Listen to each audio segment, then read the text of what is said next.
High, good morning, happy new year সবাইকে। তো বছরটা সবার জন্য খুব খুব ভালো কাটুক, এটাই চাই। তো আমি দিনটা শুরু করেছিলাম সকাল সকাল পুজো দিয়ে। তো আমি সকালে গিয়েছিলাম ভূতনাথে পুজো দিতে। তো বাড়িগঞ্জ থেকে বাস করে সোজা চলে গিয়েছিলাম শোভা বাজার, দেন ওখান থেকে অটোতে চলে গিয়েছি।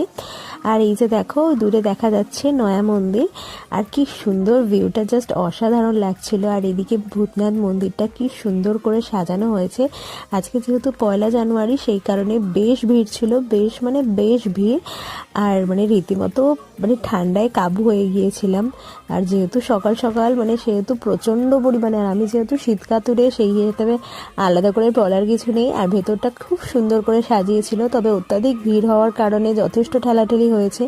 আমার রীতিমতো পা স্লিপ করে একটু হলে পড়েই যাচ্ছিলাম। তো যাই হোক, তার মাঝেই মোটামুটি ভালো করেই পুজো দিতে পেরেছি।